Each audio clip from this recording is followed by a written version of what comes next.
आज के इस लेक्चर में हम जो नेशनल एमडीकेट 2020 का पेपर है उसका जो फिज़िक्स वाला पोर्शन है उसको सॉल्व करने वाले हैं। तो हम पूरा पेपर जो है वो सॉल्व करेंगे और साथ ही साथ ये समझेंगे कि जो क्वेश्चंस आए थे पिछले साल उनको किस तरीके से सॉल्व किया जाता है। तो जो पहला क्वेश्चन है वो आपको आपके स्क्रीन के ऊपर नज़र आ रहा होगा।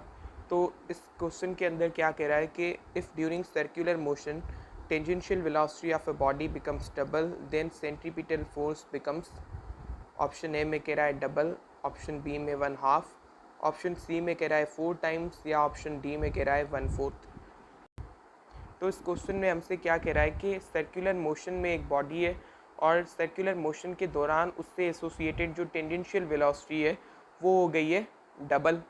तो टेंजेंशियल वेलोसिटी के डबल होने से सेंट्रीपिटल फोर्स कितना हो जाएगा। तो जो सेंट्रीपिटल हमारा फोर्स होता है उसका जो फार्मूला होता है वो होता है कि जो F होता है वो F is equal to mv² upon r। तो ये हमारा सेंट्रीपिटल फोर्स का फार्मूला है।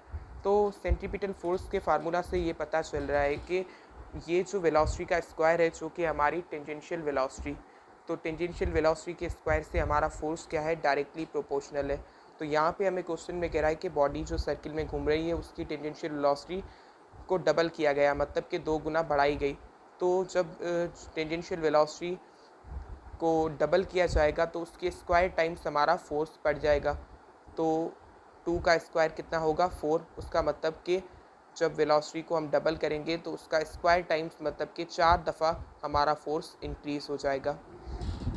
तो इसका जो करेक्ट ऑप्शन है वो क्या है कि सी 4 टाइम्स, मतलब कि जब हमने वेलोसिटी जो थी टेंजेंशियल वेलोसिटी उसको डबल किया तो उसको डबल करने से जो हमारा फोर्स है वो उस डबल का स्क्वायर टाइम्स बढ़ेगा, क्योंकि फोर्स और वेलोसिटी के स्क्वायर के बीच में डायरेक्ट रिलेशनशिप है। तो 2 का स्क्वायर 4 हो गया, तो 4 टाइम्स फोर्स इंक्रीज हो गया।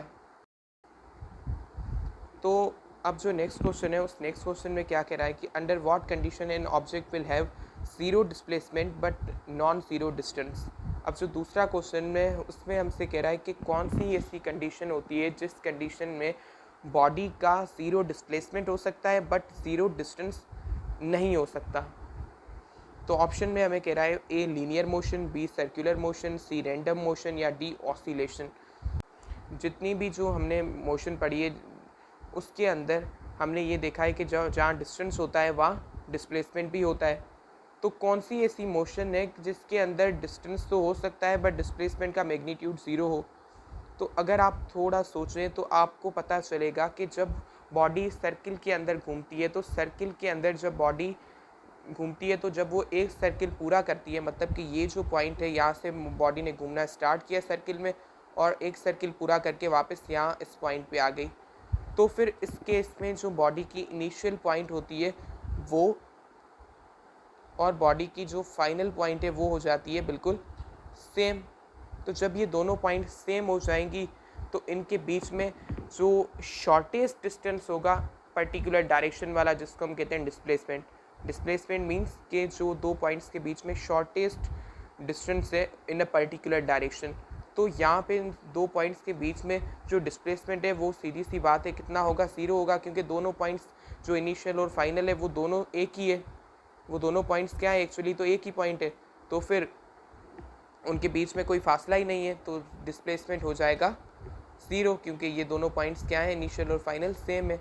तो डिस्प्लेसमेंट इस केस में ज़ीरो होगा। जबकि आप देख सकते हैं कि बॉडी यहाँ से यहाँ तक आई तो ये पूरा इतना घूम के आई, उसका मतलब कि डिस्टेंस तो होगा बट वो पर्टिकुलर डायरेक्शन वाला जो डिस्प्लेसमेंट है वो नहीं होगा। बट डिस्टेंस जो है जिसका कोई डायरेक्शन नहीं होता वो तो पूरा इतना है सारा। तो इस केस में जो डिस्टेंस है हमारा वो नॉन ज़ीरो मैग्नीट्यूड वाला होगा, मतलब कि उसका कुछ ना कुछ मैग्नीट्यूड होगा, वो नॉन ज़ीरो होगा। जबकि हमारा जो डिस्प्लेसमेंट है वो इस केस में कितना होगा, वो हो जाएगा ज़ीरो। तो ऐसी मोशन कौन सी है, वो है सर्कुलर मोशन, जिसके केस में जो डिस्टेंस होता है वो नॉन ज़ीरो होता है और डिस्प्लेसमेंट ज़ीरो होता है जब बॉडी एक सर्किल पूरा करती है। तो इसका जो सही ऑप्शन होगा वो होगा बी सर्कुलर मोशन। उसके बाद तीसरा क्वेश्चन आपको आपके स्क्रीन के ऊपर नज़र आ रहा होगा कि which one of the following properties is not exhibited by longitudinal waves. इनमें से वो कौन सी प्रॉपर्टीज़ हैं जो कि लॉन्गिट्यूडिनल वेव्स एग्जिबिट नहीं करती। इसके अंदर ऑप्शन में कह रहा है कि ए इंटरफेरेंस, या फिर बी रिफ्लेक्शन, या सी डिफ्रेक्शन, या डी पोलराइजेशन। तो हमारी जो वेव्स होती हैं उनके होते हैं दो टाइप्स, एक होती हैं लॉन्गिट्यूडिनल, दूसरी होती हैं ट्रांसवर्स। तो लॉन्गिट्यूडिनल जो वेव्स होती हैं वो वेव्स का ऐसा टाइप होता है जिसके अंदर जो डिस्टर्ब मीडियम होता है उसके पार्टिकल्स वेव का जो प्रोपेगेशन वाला डायरेक्शन होता है उसके बिल्कुल पैरेलल मूव करते हैं, जबकि जो हमारा ट्रांसवर्स वेव्स होती हैं उनके केस में जो मीडियम डिस्टर्ब हुआ है वेव की प्रोपेगेशन की वजह से, उस डिस्टर्ब मीडियम के पार्टिकल प्रोपेगेशन ऑफ वेव का जो डायरेक्शन है, वेव मोशन का डायरेक्शन है, उसके बिल्कुल परपेंडिकुलर मूव करते हैं, तो उनको हम कहते हैं ट्रांसवर्स वेव्स। तो ये जो लॉन्गिट्यूडिनल वेव्स हैं इनमें से वो कौन सी प्रॉपर्टीज़ हैं जो वो एग्जिबिट नहीं कर रही। तो पहले है हमारे पास इंटरफेरेंस। तो इंटरफेरेंस वाली जो प्रॉपर्टी है वो लॉन्गिट्यूडिनल वेव्स एग्जिबिट करती हैं। डिफ्लेक्शन वो लॉन्गिट्यूडिनल वेव्स एग्जिबिट करती हैं, डिफ्रेक्शन वो भी करती हैं। और पोलराइजेशन जो डी ऑप्शन है ये एक ऐसा प्रोसेस है पोलराइजेशन जो कि सिर्फ और सिर्फ ट्रांसवर्स वेव्स ही एग्जिबिट करती हैं। लॉन्गिट्यूडिनल वेव्स के अंदर ये प्रॉपर्टी नहीं होती पोलराइजेशन वाली। तो ये पोलराइजेशन क्या होता है प्रोसेस? तो पोलराइजेशन ऐसा प्रोसेस होता है जिसके अंदर जो वेव्स होती हैं उनको एक प्लेन के अंदर रेस्ट्रिक्ट कर दिया जाता है, मतलब कि जो वेव्स होती हैं टू प्लेन वेव्स होती हैं उनको सिर्फ एक प्लेन के अंदर महदूद कर दिया जाता है, उनको पोलराइज कर दिया जाता है। तो ऐसे फिनोमिनन को हम कहते हैं पोलराइजेशन। तो जो हमारी लॉन्गिट्यूडिनल वेव्स हैं वो पोलराइजेशन वाला फिनोमिनन अंडरगो नहीं करती, सिर्फ और सिर्फ ट्रांसवर्स वेव्स जो होती हैं जिसके अंदर इलेक्ट्रोमैग्नेटिक वेव्स उनके अंदर ही ये फिनोमिनन होता है। तो आपको ये इंपॉर्टेंट चीज़ याद रखनी है कि जो हमारे पास इंटरफेरेंस, उसके बाद रिफ्लेक्शन और डिफ्रेक्शन, ये जो फिनोमिनन है ये दोनों जो हमारी लॉन्गिट्यूडिनल और ट्रांसवर्स वेव्स ये दोनों एग्जिबिट करती हैं, ये दोनों के अंदर होते हैं। जबकि एक जो प्रोसेस है जिसको हम कहते हैं पोलराइजेशन, तो ये जो पोलराइजेशन का प्रोसेस है ये सिर्फ और सिर्फ ट्रांसवर्स वेव्स एग्जिबिट करती हैं, देखने को हमें मिलता है। जबकि जो लॉन्गिट्यूडिनल वेव्स होती हैं उनके अंदर हमें ये प्रोसेस देखने को नहीं मिलता। तो इसका जो करेक्ट ऑप्शन है वो है डी पोलराइजेशन। तो जो चौथा क्वेश्चन है उसमें हमसे क्या कह रहा है कि the speed of sound in air is 332 metre per second, the speed of sound at 22 degree C will be. तो कह रहा है कि जो स्पीड होती है साउंड की एयर के अंदर वो होती है 332 मीटर पर सेकेंड। तो अब साउंड की स्पीड 22 डिग्री सी पे कितनी होगी? तो जब भी आपको ये पूछे कि साउंड की स्पीड एक पर्टिकुलर टेम्परेचर पे कितनी होगी तो आपको दो चीज़ें ज़हन में रखनी है। वो दो चीज़ें कौन सी हैं कि जो साउंड की स्पीड होती है 0 डिग्री सी पे हमारे एयर के अंदर वो कितनी होती है 332 मीटर पर सेकेंड। तो साउंड की स्पीड जो होती है एयर के अंदर, हर पर्टिकुलर जो मीडियम होता है उसके अंदर साउंड की स्पीड अलग अलग होती है। तो एक पर्टिकुलर मीडियम जो कि हमारा एयर, उसके अंदर साउंड की स्पीड 0 डिग्री सी पे है 332 मीटर पर सेकेंड। तो अब जब टेम्परेचर को हम चेंज करेंगे तो सीधी सी बात है हमारी जो साउंड की स्पीड है वो चेंज होगी, क्योंकि वो टेम्परेचर पे डिपेंड करती है। तो ये एक रूल है जो आपको याद रखना है कि हर 1 डिग्री टेम्परेचर को बढ़ाएंगे, मतलब कि 1 डिग्री सेंटीग्रेड या 1 डिग्री 1 केल्विन हम टेम्परेचर को अगर बढ़ाएंगे तो उससे क्या होगा, उससे जो हमारी साउंड की वेलोसिटी है पर्टिकुलर मीडियम के अंदर वो 0.6 मीटर पर सेकेंड इंक्रीज़ हो जाएगी on increasing temperature by 1 degree. तो 1 डिग्री अगर आप टेम्परेचर बढ़ाएंगे तो आपकी जो वेलोसिटी है साउंड की वो 0.6 मीटर पर सेकेंड बढ़ जाएगी। तो ये दो चीज़ें आपको याद रखनी है ऐसे प्रॉब्लम्स को सॉल्व करने में जिसमें आपसे साउंड की स्पीड पूछ रहा हो एक पर्टिकुलर टेम्परेचर पे। तो ये जो दो पॉइंट्स हैं ये आपको पता होनी चाहिए। तो अगर हमें पता होगा कि 0 डिग्री सी पे कितनी है तो हम फिर बता सकते हैं कि अब हमें जो टेम्परेचर मिला है उस पे कितनी हो जाएगी। तो 0 पे है 332 मीटर पर सेकेंड और हमने इसको कितना इंक्रीज़ किया टेम्परेचर को 0 से हमने टेम्परेचर को इंक्रीज़ करके कर दिया 22 डिग्री सी। तो उसका मतलब कि हमने टेम्परेचर को कितना बढ़ाया, हमने बढ़ाया 22 डिग्री सी। तो जब हमने 22 डिग्री टेम्परेचर को बढ़ाया तो उससे कितनी बढ़नी चाहिए हमारी साउंड की स्पीड, तो हर एक डिग्री को बढ़ाने से 0.6 बढ़नी चाहिए। तो 22 बढ़ाने से कितनी बढ़ेगी, 22 को हम मल्टीप्लाई करेंगे 0.6 से तो हमें मिल जाएगा कि 22 डिग्री सेंटीग्रेड टेम्परेचर को बढ़ाने से कितनी बढ़ेगी हमारी स्पीड साउंड की। तो वो आंसर हो जाएगा 0.6 को जब 22 से मल्टीप्लाई करेंगे तो इसका आंसर आएगा 13.2। उसका मतलब कि 13.2 मीटर पर सेकंड साउंड की स्पीड बढ़ेगी जब हम टेम्परेचर को 22 डिग्री सी रखेंगे। तो ये दोनों चीज़ें आपको पता होनी चाहिए, तो इसीलिए आप सॉल्व कर लेंगे। तो इतनी हमारी स्पीड साउंड की बढ़ेगी, क्योंकि हमने वो फाइंड किया है कि कितनी बढ़ेगी, बट अब हो कितनी जाएगी। तो 13.2 मीटर पर सेकंड बढ़ी है और पहले थी 332। तो जब इसको ऐड करेंगे 332 में 13.2 को, तो हमें पता चल जाएगा कि कितनी हो चुकी है अब हमारी साउंड की स्पीड बढ़ने के बाद, टेम्परेचर को बढ़ाने के बाद। तो इसका जो आंसर आ जाएगा वो आ जाएगा 345.2 मीटर पर सेकेंड। तो ये जो ऑप्शन ए है ये इसका करेक्ट आंसर होगा। उसके बाद जो पांचवा क्वेश्चन आपको आपके स्क्रीन के ऊपर दिखाई दे रहा है, उसके अंदर कह रहा है तो astronomers calculate speed of distant stars and galaxies using which of the following phenomenon. A beats, B interference, C superposition principle या डी डॉपलर इफेक्ट। तो जो बीट्स होती हैं उसका फिनोमिनन जो होता है उसको एस्ट्रोनॉमर यूज़ नहीं करते, इंटरफेरेंस को भी यूज़ नहीं करते, सुपरपोजिशन प्रिंसिपल को भी यूज़ नहीं करते, ये जो स्टार्स और गैलेक्सीज है उनकी स्पीड को कैलकुलेट करने के लिए।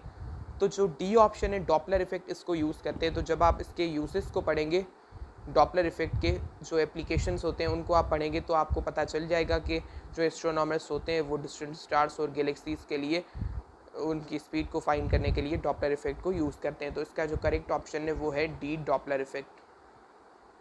उसके बाद जो छठा क्वेश्चन है उसके अंदर कह रहा है कि in ripple tank 40 waves pass through a certain point in 1 second.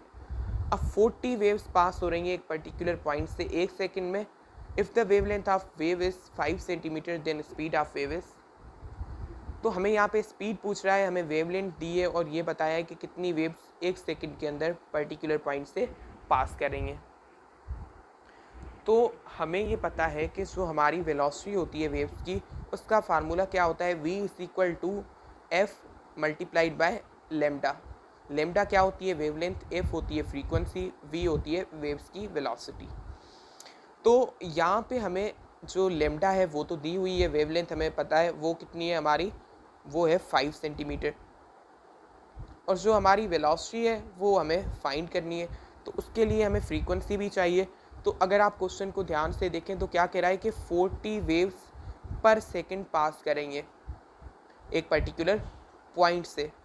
तो जो नंबर ऑफ वेव्स होता है जो 1 सेकंड में पर्टिकुलर पॉइंट से पास होता है उसको हम क्या कहते हैं, उसको हम कहते हैं फ्रीक्वेंसी। मतलब कि फ्रीक्वेंसी क्या होती है, number of waves passing through a certain point in 1 second. 1 second में एक पर्टिकुलर पॉइंट से जो वेव्स गुजरेंगी उनके तादाद को, उनके नंबर को हम कहते हैं फ्रीक्वेंसी। तो यहाँ पे 40 वेव्स गुजर रही हैं पर सेकेंड, तो उसका मतलब कि हमारी फ्रीक्वेंसी कितनी होगी, 40 हर्ट्स होगी। तो यहाँ पे जो फ्रीक्वेंसी है वो है 40 हर्ट्स। तो अगर इसको हम कैलकुलेट करें फर्दर तो velocity is equal to frequency हमारे पास 40 है जो कि हर्ट्स के अंदर, जो कि एसआई यूनिट है, जबकि ये 5 सेंटीमीटर हमें एसआई यूनिट में नहीं दिया गया।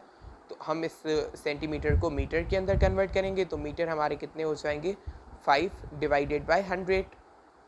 5 सेंटीमीटर, तो 5 से 100 को डिवाइड करेंगे तो हमारे पास मीटर्स में आ जाएगा आंसर। तो अगर आप कैलकुलेट करें 40 मल्टीप्लाइड बाय 5, ये हो जाएगा हमारा 200 डिवाइडेड बाय 100। तो इसका आंसर होगा 2 मीटर पर सेकेंड। तो इसका जो करेक्ट ऑप्शन है वो है डी, 2 मीटर पर सेकेंड। तो अब जो क्वेश्चन है वो है 7th नंबर क्वेश्चन, जिसके अंदर क्या कह रहा है कि in which process the entire of heat supply to gas is converted to the internal energy of the gas. मतलब कि वो कौन सा प्रोसेस होता है जिसके अंदर जितनी भी सिस्टम को हम हीट सप्लाई करते हैं वो सारी की सारी इंटरनल एनर्जी के अंदर कन्वर्ट हो जाती है। तो हमें पता है कि जो हमारा फर्स्ट लॉ ऑफ थर्मोडायनेमिक्स है उसकी जो इक्वेशन होती है वो कौन सी होती है कि डेल्टा जो U होता है जब उसको हम ऐड करेंगे W से तो इक्वल हो जाएगा Q के। तो उसका मतलब कि जो हम हीट सप्लाई करते हैं उससे इंटरनल एनर्जी में भी चेंज आती है और वर्क भी होता है। तो ये एक्सप्रेशन है हमारे फर्स्ट लॉ ऑफ थर्मोडायनेमिक्स का। तो इसके अंदर आप देख सकते हैं कि अगर हम हीट सप्लाई करें तो सिर्फ और सिर्फ इंटरनल एनर्जी में ही चेंज आए, इंटरनल एनर्जी भी बढ़े। तो ये किस केस में होगा? जब हमारा वर्क ना हो, तभी हमारी जो Q है वो इक्वल हो जाएगी डेल्टा U के। मतलब जितनी हीट सप्लाई करेंगे वो इंटरनल एनर्जी में जो चेंज आएगी जितनी वो बढ़ेगी उसके इक्वल हो जाएगी। तो ये सिर्फ इस केस में होगा जब ये W है इसकी वैल्यू हो जाए 0। तो जो वर्क होता है वो हमारा 0 कब होता है? तो जो वर्क होता है उसका अगर हम फार्मूला देखें तो वो होता है P डेल्टा V के बराबर। ये प्रेशर वॉल्यूम वर्क होता है थर्मोडायनेमिक्स के अंदर। तो जो वॉल्यूम के अंदर चेंज है अगर वो 0 हो तो हम कहेंगे कि वर्क भी 0 हो जाएगा। मतलब कि W is equal to P और वॉल्यूम के अंदर चेंज अगर 0 हो तो हमारा वर्क 0 हो जाएगा। तो वॉल्यूम के अंदर चेंज 0 कब होगी? जब हमारा वॉल्यूम कांस्टेंट रहे, वॉल्यूम चेंज ना हो। तो वो कौन सा प्रोसेस होता है जिसके अंदर सिस्टम का जो वॉल्यूम है वो चेंज ही नहीं होता, वो कांस्टेंट रहता है, उसके अंदर चेंज जो होती है वो 0 होती है। तो वो प्रोसेस होता है हमारा आइसोकोरिक प्रोसेस। जो हमारा पूरा आइसोकोरिक प्रोसेस है वो ऐसा प्रोसेस है जिसके अंदर जो वॉल्यूम होता है वो होता है कांस्टेंट। जब वॉल्यूम कांस्टेंट होगा तो यहाँ पे जो डेल्टा V है उसकी वैल्यू हो जाएगी 0। मतलब चेंज इन वॉल्यूम 0 के इक्वल हो जाएगा। तो ये इस केस में पॉसिबल है जब आइसोकोरिक प्रोसेस हो, जो जितनी हीट सप्लाई की जाएगी वो सारी इंटरनल एनर्जी के अंदर कन्वर्ट हो जाएगी। तो इसका जो सही ऑप्शन है वो है ए, आइसोकोरिक प्रोसेस। उसके बाद जो नेक्स्ट क्वेश्चन है उसमें हमसे कह रहा है कि the internal energy of system during an isothermal process, option A decreases, option B increases, option C becomes 0 या डी रिमेन्स कॉन्स्टेंट। तो यहाँ पे पूछ रहा है कि इंटरनल एनर्जी आइसोथर्मल प्रोसेस के दौरान इंटरनल एनर्जी क्या होती है? कम होती है, ज़्यादा होती है, या 0 हो जाती है, या कांस्टेंट रहती है? तो आइसोथर्मल प्रोसेस की डेफिनेशन हमें पता होना चाहिए कि आइसोथर्मल जो प्रोसेस होता है ऐसा प्रोसेस होता है जिसके अंदर टेम्परेचर सेम रहे। आइसो का मतलब होता है सेम, थर्मल का मतलब होता है टेम्परेचर। तो ऐसा प्रोसेस जिसके अंदर सिस्टम का टेम्परेचर चेंज ना हो, वो बिल्कुल कांस्टेंट रहे टेम्परेचर, तो फिर हम ऐसे प्रोसेस को कहते हैं आइसोथर्मल। तो जब टेम्परेचर सेम रहेगा तो इंटरनल एनर्जी पे क्या इफेक्ट होगा? तो जो हमारी सिस्टम की इंटरनल एनर्जी होती है वो सिस्टम का जो टेम्परेचर होता है उस पर डिपेंड करती है। अगर सिस्टम के टेम्परेचर को चेंज करेंगे तो इंटरनल एनर्जी भी चेंज होगी, और अगर सिस्टम का टेम्परेचर सेम रहेगा तो इंटरनल एनर्जी भी सेम रहेगी, उसमें कोई चेंज नहीं आएगी, क्योंकि सिस्टम की इंटरनल एनर्जी सिस्टम के टेम्परेचर से रिलेटेड है। तो अगर हम टेम्परेचर को सेम रखें, उसको चेंज ही ना करें, तो सीधी सी बात है इंटरनल एनर्जी जो कि टेम्परेचर पे डिपेंड कर रही है वो भी सेम रहेगी। तो उसका मतलब कि एनर्जी जो हमारी होगी इंटरनल एनर्जी वो रहेगी कांस्टेंट, क्योंकि इंटरनल एनर्जी डिपेंड करती है हमारी टेम्परेचर के ऊपर। और जब टेम्परेचर ही सेम रहे जिस प्रोसेस के अंदर, उस प्रोसेस के अंदर हमारी इंटरनल एनर्जी भी सेम रहेगी, मतलब कांस्टेंट रहेगी।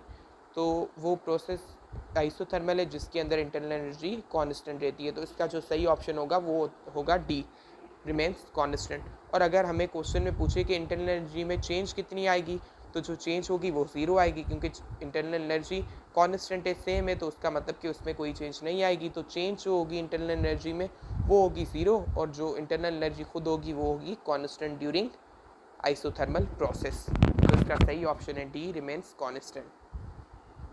If the potential at a point which is 1 meter from a charge is 1 volt, then the potential at a point which is 2 meter from the same charge will be। मतलब कि हमें यहाँ पे कह रहा है कि जो पोटेंशियल है चार्ज से 1 मीटर दूर पॉइंट पे वो है 1 वोल्ट। तो जो पोटेंशियल होगा चार्ज से एक ऐसी पॉइंट पे जो कि उस चार्ज से 2 मीटर के फासले पे हो, वो कितना होगा? तो जो पोटेंशियल होता है चार्ज से, फॉर एग्जांपल ये एक चार्ज है, तो उस चार्ज से ये हमारा जो आर डिस्टेंस है, तो इस आर डिस्टेंस पे फॉर एग्जांपल कोई पॉइंट लोकेटेड है, तो उस पॉइंट पे जो पोटेंशियल होगा उसका जो फार्मूला होता है वो होता है V इज इक्वल टू के क्यू अपॉन आर। तो आर यहाँ पे क्या है, आर यहाँ पे चार्ज से जिस पॉइंट पे हमको पोटेंशियल मालूम करना है तो उस पॉइंट और चार्ज के बीच वाला डिस्टेंस है। तो फिर यहाँ हमें क्वेश्चन में क्या कह रहा है कि जो चार्ज है उससे एक पॉइंट है वो 1 मीटर के फासले पे है। तो ये हमारी चार्ज है, तो इस चार्ज से उस पॉइंट का जो फासला है वो कितना है, वो है 1 मीटर।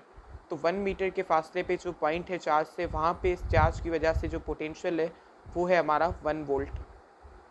तो अब हमको कह रहा है कि पोटेंशियल उस पॉइंट पे कितना होगा जो कि चार्ज से 2 मीटर के फासले पे हो। चार्ज हमारी सेम है, उस सेम चार्ज से एक जो पॉइंट है वो 2 मीटर के फासले पे है।